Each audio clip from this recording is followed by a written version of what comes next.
how to cut an onion. And then I go, if I'm at someone's house watching them cut an onion and it almost causes me pain, like my mom, I love her spaghetti sauce, but her onion cutting is painful for me to watch. So most importantly, if you have a really great sharp knife, that is beneficial. This one is dreamy right now. The one from downstairs is not as much. So along with onion we're gonna do a quick little lesson. So if you have a knife sharpener at home and you have your knife, you want to take it on about a 45-degree angle on either side. If you don't feel comfortable doing like that, you can hold it like that and then just run it. So you basically, if you can imagine that the blade comes up like this, you want to form the blade to be like that on it and try and get a nice edge between the two. I'll leave this one here and you can feel the difference between the two of them. To most of you, this one would be like, wow, that's sharp. But compared to that one, this one is super, super dull. So you want to make sure, and then you don't want to just stand there and do it for like 25 times on each. If you have like a good 6 or 7 strikes, that is all you need to do to form that edge. And make sure you're not like missing the tip of it. So you want to make the whole blade run whole blade down. And then you get a nice, that's a little bit better, but still not compared to that one. So here's your onion. This is the top and the tail, it's called. Depending on if you need it peeled and up first, a lot of times it's easier. So when you're starting, it's easier to keep the bottom part on because then your onion will all of a sudden fall apart a little bit. You want to take off your peel. It's a little.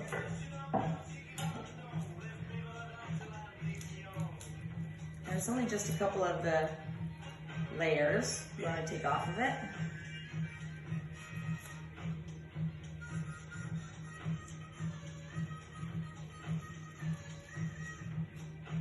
And then you want to, so when you're cutting, if you were my students when I started teaching in culinary school, I would tell you, you want to start the day with 10 fingertips, you want to end the day with 10 fingertips. Preferably.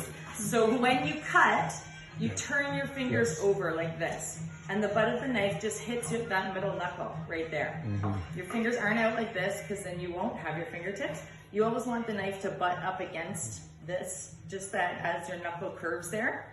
And then that helps you, if my knife is like that and my fingers are like that, I can move my fingers down the onion as I'm cutting or whatever it is. And then you want it to rock your knife. So it's almost like if you were playing the violin. So I was told many years after starting culinary that violin players or fiddle players, it's the same motion.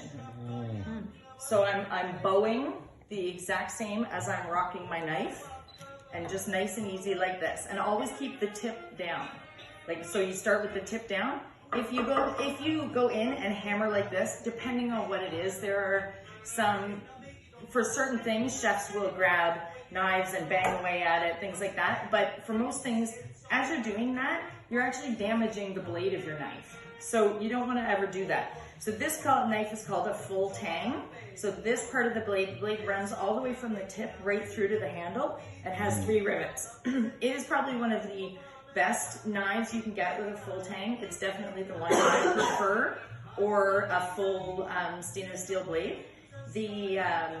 If you get the ones where they're kind of separate, it tends to, you get water in there, the handle warps, things like that. So if you're gonna invest in something and spend time in the kitchen, which I hope you all do after this, spend twice as much time, invest in a knife. If nothing else, it will make your life so much easier. So when you have your onion, so you don't cut like my mom, you want to, so just like, it doesn't matter what way I'm holding it, I'm doing the exact same thing. So I'm putting the end of my knife in, and I'm pulling it down like that. And I'm just gonna try and keep my slices. You can come closer if you need to. I promise I won't shoot onion juice at you. And they're just about, I would say like a centimeter apart from each other, all the way across. So you can see how having this end holding things together will help. And then you take it and you make 2 slices downward almost like a 45-degree angle. And then you go in and slice. And your whole onion should become a beautiful dice right in front of your face. Jeez, look at that. And then these will just break up because they're all uniform cut. And then for this part, because we don't want to be wasteful, you can just turn off the ad end and just do the same thing.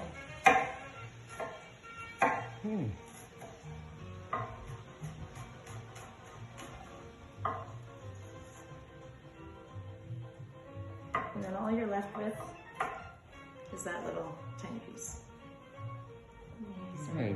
Nice. And you're not frying or anything. No, so onions, depending on the age, that's what makes you cry. If it's an older onion, then that's when the smell of it becomes so much more pungent that the gases it's giving off are what automatically makes you react to it. So, Interesting. yeah.